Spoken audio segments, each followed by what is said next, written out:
As a boy, I always wondered why I was different from everyone else. Football was the one thing I loved the most, and whenever I stepped on the field to play, I became someone else. Something else. I never missed a goal. Ever. I come from a clan that no longer exists, at least not in the way it once did. We were called the original goalers, an ancient bloodline of warriors who once dominated a different kind of battlefield. But as the world evolved, so did our legacy. Our power, passed down through generations, made sure that no firstborn son of our lineage ever missed a goal in any football match. For centuries, we kept our abilities a secret. My father had it, his father before him, and so on.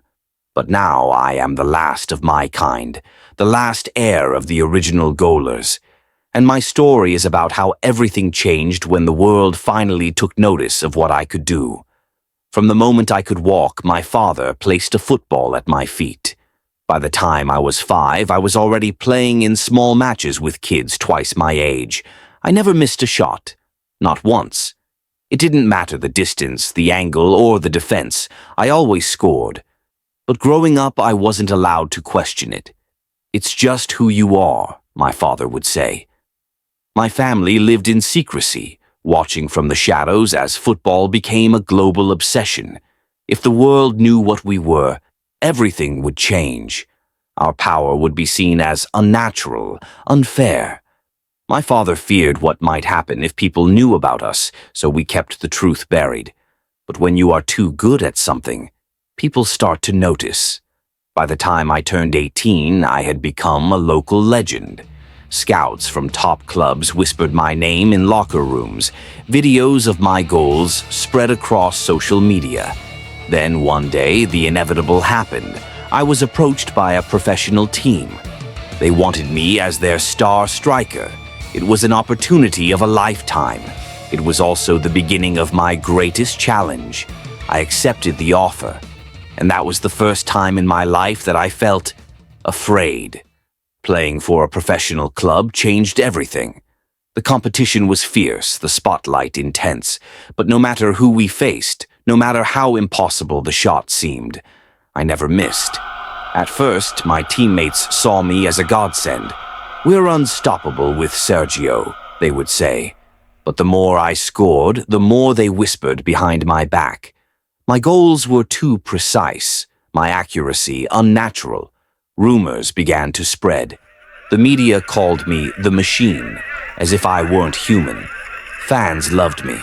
And then the worst part, some of my teammates started to resent me. One day, our team captain, Javier, confronted me. "How do you do it?" he asked, his eyes full of something I had never seen before. Suspicion. No one is this perfect. I had no answer, because even I didn't fully understand my power. Then came the ultimate test. The World Cup was approaching, and my name was shortlisted to play for my national team. The thought of leading my country to victory should have excited me. Instead, it terrified me. The bigger the stage, the harder it would be to hide what I was. And then, something happened that had never happened before. During a crucial league match, in front of a packed stadium, I took a shot. The ball curved through the air, heading for the top corner of the net. And then, in the final second, the goalkeeper deflected it with his fingertips. I had missed. A silence, unlike anything I had ever heard, swallowed the stadium. My teammates stared at me. My coach froze. Even the opposing team seemed confused. The media went into a frenzy. Sergio Antonio misses first goal. Was it luck all along? Headlines painted me as a fraud. The pressure was unbearable. Fans turned off on me overnight. People dissected my every move, questioning my ability. At home, my father was waiting. His expression was unreadable. "You missed," he said. I swallowed hard. Yes. For the first time, my father told me the truth. The power of the original goalers wasn't just a gift. It was a curse. "Our power is tied to belief," he explained. "So long as you believe you cannot miss, you won't. But if doubt enters your mind even for a second, the power weakens." I sat there, stunned. Doubt. That was the key. But I had never doubted myself before. I replayed the moment in my mind. I had felt strong. I had been certain. So why? And then, as I lay in bed, staring at the ceiling, the moment replayed in my head once more. The ball curving, the goalkeeper moving, his fingertips making contact. And then something I hadn't noticed before. That smirk. The opposing goalkeeper, right before I struck the ball, had smirked at me. A slow, knowing smirk, as if daring me to score. Something about it felt wrong, like he knew something I didn't, like he had done something. And for the first time in my life, a new kind of fear crept into my chest.